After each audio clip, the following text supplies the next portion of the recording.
네, 러시아 우크라이나 전쟁에 북한군이 투입되면서 거기서 어려워지면 한국에 도발할 수 있다. 북한이 한국의 국지전 도발이죠. 그 여러 가지 분석들이 나오고 있는데 반가운 소식이 있네요. 한국이 핵무장에 한 발 더 다가섰다. 미국이 어느 정도 용인해준다. 이런 거를 실버넷 뉴스라는 데서 영상으로 보도를 했는데요. 미국에 있는 친구가 이거를 저한테 이 영상을 전해줬는데요. 백문이 불여일견 한번 보시겠습니다. 체지방 감소, 유산균 다이어트 비의 날씬입니다. 배우 김희선 씨가 광고 모델인데요. 누적 판매가 1200만 개를 돌파했습니다. 대단하죠? 국내 최초 다이어트 유산균 체지방 감소 기능성 원료입니다. 하루에 2캡슐 먹으면 장 건강 확실하고 다이어트 성공합니다. 이봉규 TV 특가 판매합니다. 전화하십시오. 한국이 자체적으로 핵 개발에 들어갔습니다. 핵연료 재처리 기술 시연에 성공하면서 무기 개발에 가까워진 것인데요. 미국은 물론이고 국제적으로 한국의 핵 개발 소식에 찬동하며 응원하는 움직임이 일어났다고 하는데요. 그동안 핵 개발에 강력하게 반대한 미국도 태도를 바꾸며 한국의 개발을 지지하는 모습을 보였다고 하죠. 바로 북한의 존재가 이를 가능하게 했다고 합니다. 대체 어떤 일이 한반도에서 벌어지고 있는지 지금부터 자세하게 설명해 드리겠습니다. 한국이 또 한 번 놀라운 성공을 거뒀습니다. 4세대 원전 소듐 냉각 고속로의 핵연료로 재활용하는 첨단 기술인 파이로 SFR 실험을 거쳐 안정적으로 재처리 기술을 확보했기 때문인데요.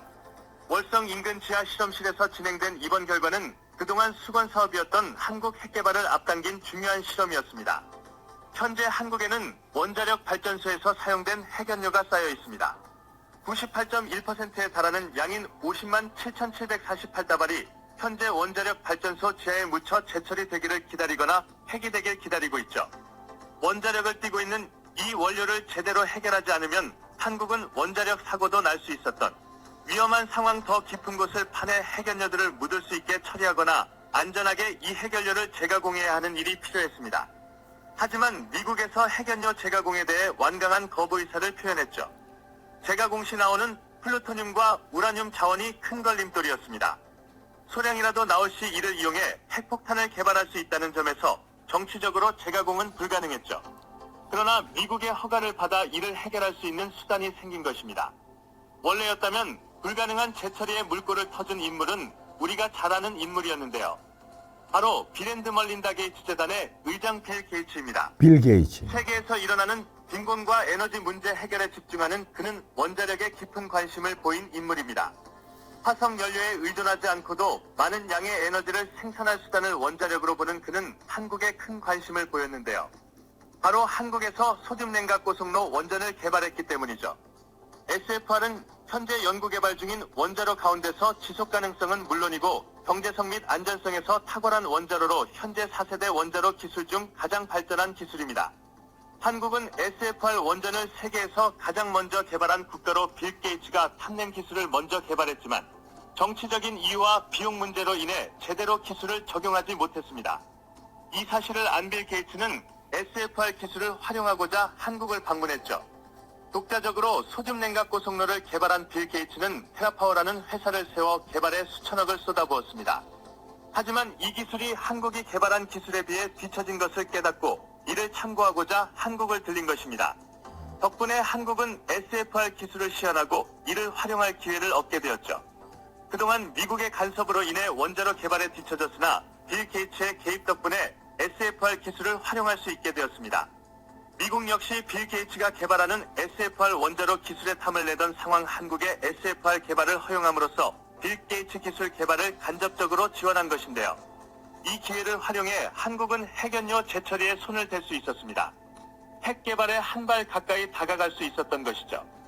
덕분에 한국은 핵연료 재처리 기술을 완성할 수 있었고 실제 지하에서 실험을 성공하면서 핵 개발에 필요한 중요한 기술을 손에 넣으면서 북한에 맞대응할 무기를 얻게 되었죠. 미국 역시 한국의 핵연료 재처리 기술 완성을 알게 되었습니다. 다만 예전과 다르게 기술 개발에 대해 모른 척 넘어가는 모습을 보였는데요. 이전과 다르게 왜 미국은 한국에게 기술 개발을 허용해 준 것일까요? 바로 북한이 소형 핵탄두 개발을 완성하면서 예상보다 훨씬 빠르게 한국은 물론이고 미국까지 타격할 핵무기 개발을 완료했기 때문입니다. 그 전까지는 돈은 물론이고 기술도 없어서 러시아나 중국의 핵기술을 이전받은 북한은 여러 차례 실험을 통해 기술 발전을 도모할 수 있었고, 최근에는 괄목할 정도로 놀라운 성능의 ICBM 기술과 소형 핵탄두 기술을 손에 넣었죠. 미 CIA는 오는 6월 북한이 핵실험을 강행할 것이며, 풍계리 핵실험장에서 실험 준비를 위한 장비는 물론 도구까지 갖추며 실험 완료에 속도를 내고 있다는 사실을 밝혔는데요. 위성을 통해 풍계리 지역 주변에 물자가 오고 가는 것을 확인했다고 합니다.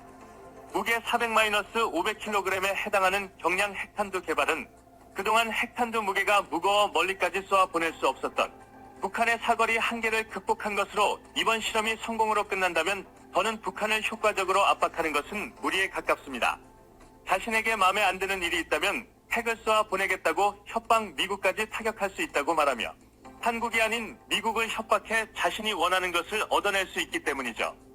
미국에서도 북한의 위협에 대해 여러 측면의 분석을 거듭했지만 이번 7차 핵실험은 가장 위협적인 요소로 보고 사드 배치는 물론이고 핵 제압을 위한 수단을 강구해야겠다는 결론을 내린 것입니다. 그 수단 중 하나로 한국이 자체 핵 개발을 용인하는 것이죠. 그동안 핵 개발에 대해 미국이 반대를 거듭했던 것은 한국이 핵 개발을 하면 북한은 물론이고 일본까지도 핵 개발에 뛰어들어 동아시아는 미국의 컨트롤 없이도 핵전쟁으로 인한 멸망을 맞이할 수 있었기 때문입니다.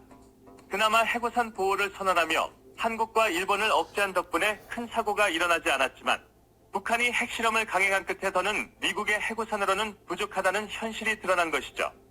한국 정부는 이를 위해 미국 핵탄두를 한국에 이전하는 계획을 주장, 현재 미국이 운용하고 있는 핵탄두를 한국에 배치하는 방법을 동원, 간접적으로 북한의 핵 도발을 막겠다는 생각을 했는데요. 하지만 미국의 허락이 있지 않으면 핵을 쏠 수도, 그렇다고 움직일 수도 없기에 이 방법은 많은 전문가들 사이에서 비난을 받았습니다. 국가가 온전히 핵을 가질 수 있어야만 비로소 핵을 가졌다고 할 수 있는 것이죠. 그 결과가 바로 핵연료 재처리 실험입니다. 이번 실험에 대해 미국 아이다호 연구소, 아르곤 연구소는 물론이고 한국원 자령연구원이 연구한 결과를 보고서로 작성 JFCS에서 이를 허락하면서 핵 개발이 빠르게 진전되었습니다. 서울대학교 공학전문대학원 교수인 핵공학자 석인열에 따르면 한국은 1조 원만 핵 개발에 투자하면 그 이후로 핵무기를 찍어내는데 100억 원 정도만 투자하면 된다고 말하며, 한국 과학기술 수준과 보유하고 있는 플루토늄 양만 계산해봐도 핵무기 5,000개를 만들어낼 수 있다고 바라봤는데요.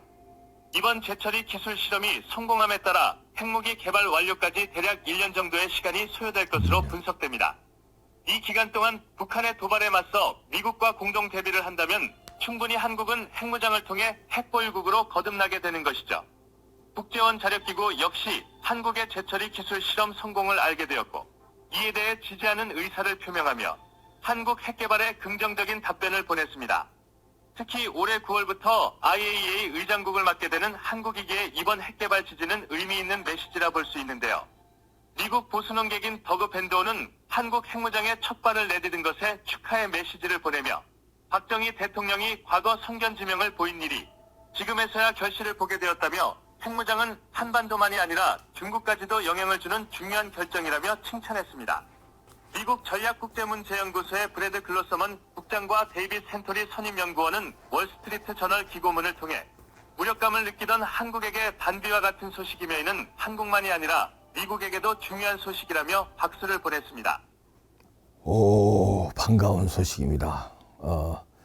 전 한국의 핵무장을 해야 된다는 여론은 점점 커져갔는데, 그동안에 미국이 이제 그 억제를 했었죠. 그 이유도 이제 이 방송에서 나오는데, 묵인 해준다는 거 아니에요, 지금. 뭐 적극적인 뭐 이런 것 거부라든가 적극적인 찬성이라든가 이런 게 아니라 모른 척 한다는 거 아니에요. 이 실버넷 뉴스에서 이런 걸 잘 말하자면 분석해서 이렇게 영상으로 보도를 한 건데, 이 미국에 있는 우리 성진이 우리 친구가 보내줬는데, 이게 뭐 100% 이 보도가 맞을 수도 있고 아니면 조금 뭐 약간의 너무 뭐 미래를 내다본 게 조금 섞였을 수도 있고 그런데 그건 전문가들이 판단할 수 있지만 하여튼 대략적인 거는 지금 맞아떨어지는 것 같습니다. 그러면 이 일본하고 중국이 반발할 텐데 지금 그런 거 반발을 두려워할 때가 아니라는 거죠. 미국도 지금 북한이 핵 완성이 된 거 느끼는 거예요. 왜냐하면 러시아에서 다 줬다. 그러면은 이제 못 막는다. 땡깡 배짱으로 나오면 못 막으니까 한국에서 핵을 가지고 있으면 핵을 북한이 장난을 못 친다. 왜냐하면 미국이 나중에 개입하는 거는 중국이 나서서 막 어떻게 뭐 3차 대전 간다 이렇게 나오면 미국도 골치 아프니까 일단 쏜 다음에는 물론 미국 본토에 쏘면은 바로 개입되지만 그게 아니면 중국이 개입한다 그러면 미국도 약간 뭐 대통령에 따라서 머뭇거릴 수 있거든요. 그런데 한국이 핵을 가지고 있으면 북한이 못 쏘죠. 어디든. 쏘는 순간 우리가 그냥 거기 쏴버리면 끝나니까. 판이. 나머지 다른 무기로는 상대가 안 되잖아요. 단지 핵 때문에 우리가 인질이 잡혀 있었는데 그러니까 미국에서도 그런 걸 이제 쓱 묵인해주는 형국이다 이런 얘기네요. 골치 아픈 김정은을 상대하는 거는 이렇게 이제 차도살인 것이 너네가 해라 그런 얘기죠. 이 눈치 저 눈치 보지 않고 윤석열 정부 내에서 핵무기 완성을 해야 되겠네요. 이 물 밑에서는 이런 게 이루어진다는데 실제로는 어떻게 되는지 그 뭐 국가 기밀일 거 아닙니까? 그건 여기서도 이제 여러 가지 종합적인 걸로 분석해서 예측까지 조금 싫은 건데 저도 이거 일리가 있다고 봐서 여러분들한테 소개를 한 겁니다. 이야, 미국이 이제 무기. 그게 국제 정치입니다. 그게 미국의 국익이 달라졌다는 거예요. 한국이 핵을 갖는 게 미국의 국익에도 맞아 떨어진다는 거죠. 이야, 이렇게 되면 이제 레이건이 구소련을 붕괴시켰는데 왜냐하면 스타워즈로 군비 경쟁하다가 이거 바이든과 다음 대통령 되는 뭐 트럼프가 유력한데 모르죠. 또 해리스가 돼도 바이든의 정책을 이어가니까 누가 되든 이 우크라이나 전쟁으로 러시아는 가랭이 찢어지거든요. 서방에서 거기 무기 계속 지원해주면 이렇게 되면은 푸틴이 어려워지고 김정은이 같이 동시에 어려워진다. 이럴 때 우리는 핵을 딱 가지고 있으면. 근데 이걸 핵을 못 가지고 있으면 계속 이게 뭐 도발하고 이러면 우린 핵무기가 겁이 나서 미국 눈치만 보고 이래야 되니까. 이때 찬스는 그렇게 많이 안 오는데 찬스가 왔는데 지금 해고 있다는 얘기 아니에요. 와, 100% 사시기를 바랍니다. 어느 정도는 지금 맞아 떨어져요. 지켜보겠습니다.